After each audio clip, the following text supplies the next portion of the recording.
Hello, hello, hello, and welcome back to the podcast. Thank you very much for being here. Today, again, we are going to cover two birds with one stone, and I'm going to have the same podcast on farming as I do without the bank. So, for those of you that are new, I have two podcasts. I have a Farming Without the Bank podcast and a Without the Bank podcast. And typically, I have two different things that I talk about on those podcasts, but today we are going to talk about the same thing because it applies across the board. So, thanks for being here. If you guys have not gone in and given or rated the podcast, a 5-star is always awesome. But I want you to be honest. So if you have not gone in and rated the podcast, please do so, or not made a comment, please do so. That is super, super helpful. Okay, I have had a lot of questions this week in my meetings and last week in my meetings about just some general things that are covered in the book, but obviously we're not hearing them or we're, listening to the book too fast. And I am going to say this, and I say this all the time, but I'm going to say it again for you guys. If you are listening to the book, look, you've gotten in the email, if you scroll to the bottom of your email in your audiobook, there are documents that are the pages with the illustrations, the pages with the case summaries, okay? Or the case studies. So go to those, download those, look at those, listen to the book as you're looking at them. Here's what's happening. People that are listening to the book are missing so many important things. And I'm getting those questions later, which I am happy to answer. Absolutely happy to answer. But listening to a book is not the same as reading it, especially when there are so many illustrations and so many numbers in that book. So, if you're listening, go and download those. Or if you guys go to the website, you can get the audio and the book together and you can get it at a discount because it's a bundled price. So if you've not gotten my book and you go to the website, get the bundle right away if you want the audio. You can even include Nelson's book in there and get it all at a bundle price. Then you don't have then you have everything that you need. So here are the questions that I have gotten this week that are probably sometimes I think that, oh, well, people should know that. Well, people don't know that, Mary Jo, because they're not in the industry. And so I try very, very hard to remember where I started and that I didn't know everything, right? In fact, I didn't know anything. Let's just be honest. I did not know anything about life insurance. I was not a life insurance person. I found life insurance through the infinite banking concept. Okay. I always loved the money aspect of stuff, but I didn't go to school to be a financial advisor, and I'm not a financial advisor. And so I didn't know things, and I always try very hard to say things and to teach as if I don't know. So no question is a dumb question. Absolutely not, because I am a questions person and I ask the dumbest questions on the planet sometimes. But you know what? If I don't know it, somebody else doesn't know it. So I apologize if I am not relaying information that you guys can easily understand. If you have questions, let me know. So these are the questions I had this week. Even after people have read the book and listened to the podcast, this is the big one. Well, can you explain to me how it will work with my life? What am I supposed to buy with the policy? And here is where, in Nelson's book, he says the infinite banking concept is a practice of imagination, reason, logic. Okay? Imagination. This is so very hard for us to understand because everybody tells us what to think. We have lost our imagination in our childhood. Very few adults have an imagination. And it does not matter. This is probably one of the biggest things that I see when I meet with people is they don't understand quite how to use this with their own life. So let's just go through a few examples. And let's just say that you are not a business owner, you are not a farmer, you have a punch the clock job, you get your paycheck every single month or every couple of weeks. What am I going to do with this policy? Why would I need to use the infinite banking concept? Well, that's very simple, right? Are you putting braces on the kids? Are you paying cash for that? Are you financing that through the orthodontist? Are you going on vacations and you're putting that on the credit card? And now we have a vacation that we're paying 24% on. Do you have separate savings accounts? This savings account is for vacation. This savings account is for, emergencies as far as, the hot water heater went out on the house. The furnace went out on the house. The air conditioner went out on the house. Do we have, nonprofits that we give money to? So if that air conditioner, for example, goes out on the house, we have the option of, are we going to finance that through our life insurance policy? Are we going to finance that through a bank? Are we going to put it on the credit card? What are we going to do? And here's the thing. Most people don't have the money set aside for emergencies because they're putting any extra money they have into their 401k and IRA for retirement. And then we can't go use that money if we need it and we have an emergency. So then we go to the credit card and we pay 24% on a credit card.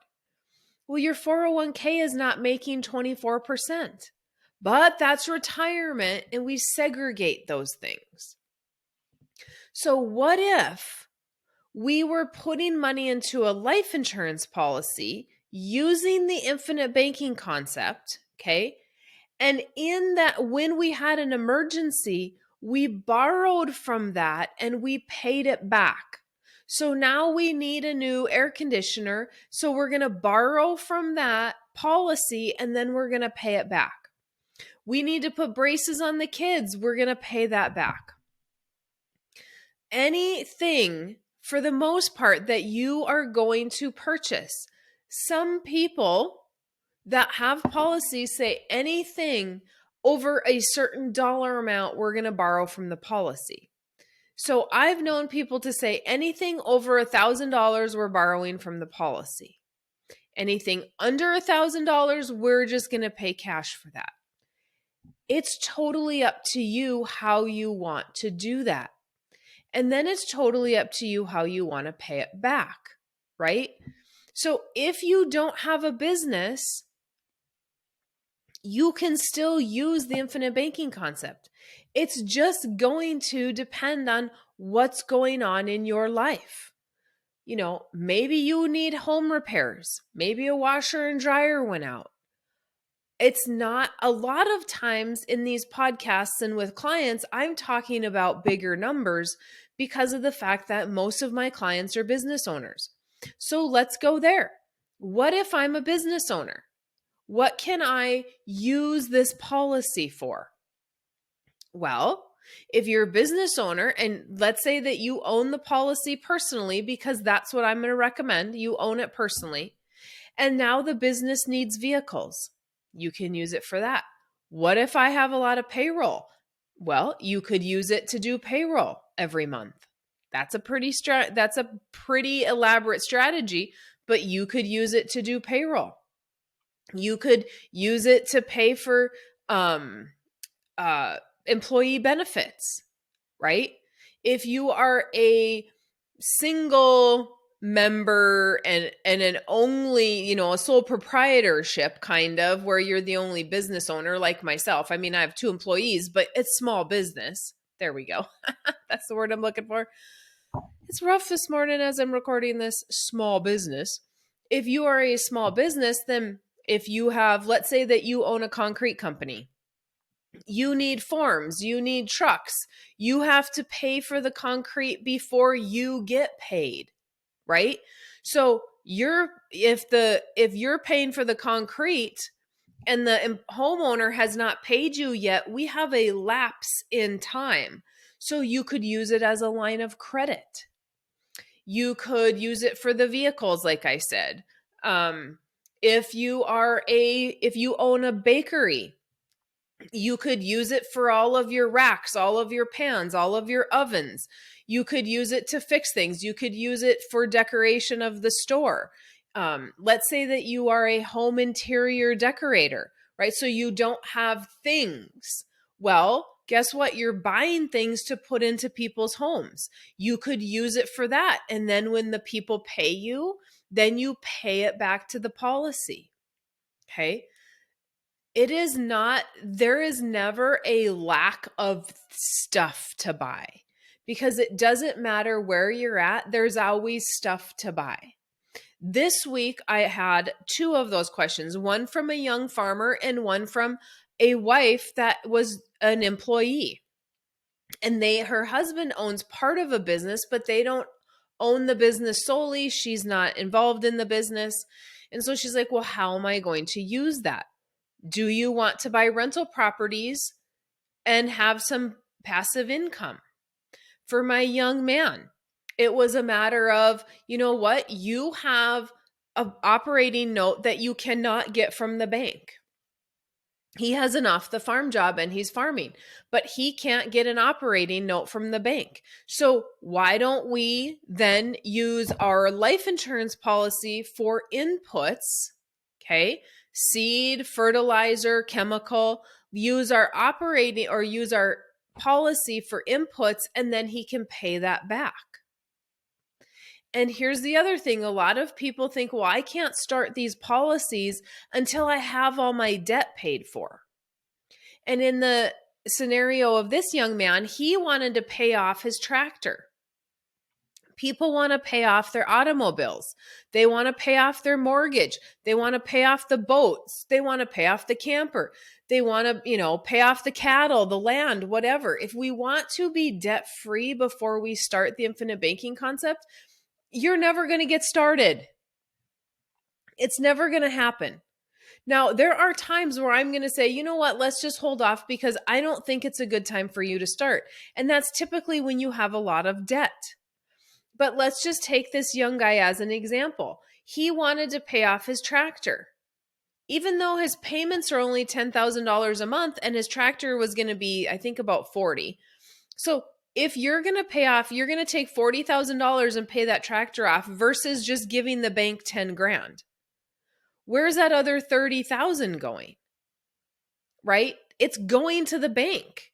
So if we give the bank that extra $30,000, now if we need $30,000 for inputs and expenses, we have to go back to the bank and borrow it.